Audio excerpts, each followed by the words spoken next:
It was the coldest night of winter when Hannah's life quietly shifted in a way she never saw coming.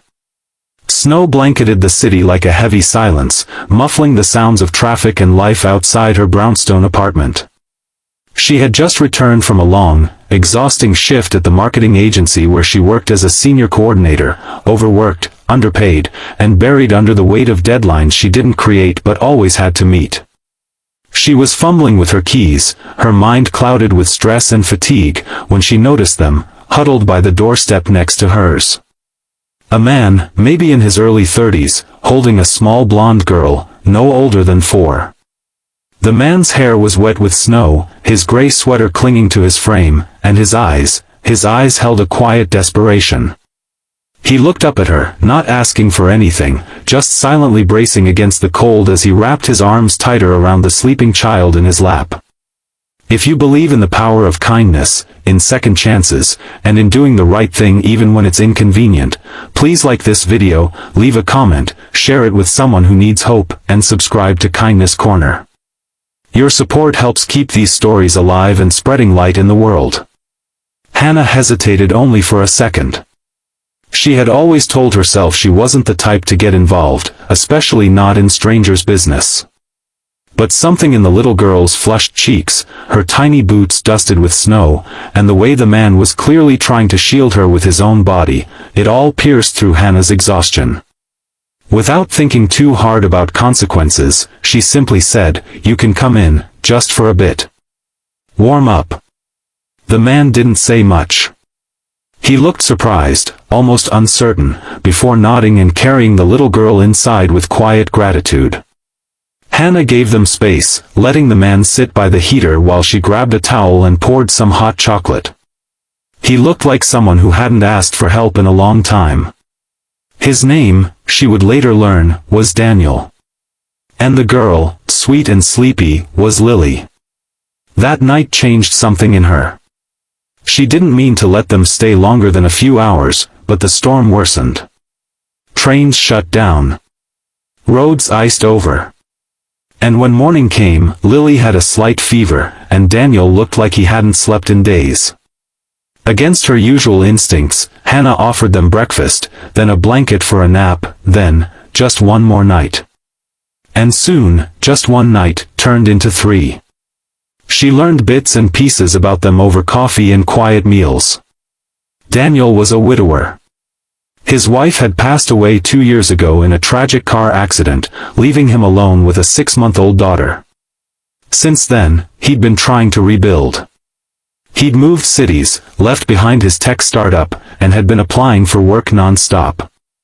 They'd been staying in cheap motels, eating out of vending machines, and barely making it day to day. Daniel was bright, kind, articulate, and clearly trying so hard not to let the weight of the world crush him. It didn't make sense to Hannah why a man like him would be so down on his luck. He seemed too intelligent, too responsible, too good. But life wasn't fair, and she knew that better than anyone. Hannah had grown up watching her own single mom scrape together rent while working 2 jobs. She'd always carried that invisible pressure with her: be independent, don't ask for help, never let anyone see you break. Maybe that's why she was so quick to offer Daniel shelter. Maybe deep down, she saw herself in Lily, and her mother in the quiet strength Daniel carried in silence. 3 days turned to 4. Lily's fever passed. Daniel offered to fix her broken sink as thanks. Then he helped reorganize her tiny storage closet. He read bedtime stories to Lily on her couch while Hannah quietly worked nearby, feeling oddly comforted by the soft hum of domesticity she hadn't realized she missed. Something began to grow in that small space. It wasn't romance, at least not yet, but it was something gentler, more grounding. A shared understanding. 2 souls caught in the same storm, finding momentary shelter in each other's presence. But everything shifted on Monday morning. Hannah had an important meeting that day. The agency had been acquired by a new parent company, and the entire team was to be introduced to the new CEO during an in-person session. She rushed into work, still thinking about whether she should offer Daniel a little cash for groceries or maybe help him find a short-term rental. But the moment the conference room doors opened and the new CEO walked in, every thought dissolved from her mind. It was Daniel. In a tailored black suit, hair neatly styled, Lily nowhere in sight, he looked like a completely different man. The entire room stood in silent shock as he confidently approached the front, greeted the board, and began his presentation. Hannah sat frozen. Her breath caught in her chest. What was happening? How was this possible? Daniel, no, Mr. Daniels, as he introduced himself, was apparently a former tech executive who had recently acquired the agency under a new corporate initiative. His speech was elegant, decisive, and full of vision. He talked about restructuring, about company culture, and about the need for empathy-driven leadership in a post-pandemic world. Hannah stared at him, struggling to reconcile the man in front of her with the one who had been making mac and cheese in her kitchen the night before. After the meeting, their eyes met in the hallway. He looked at her with the same soft gratitude, the same quiet strength, but now with something else.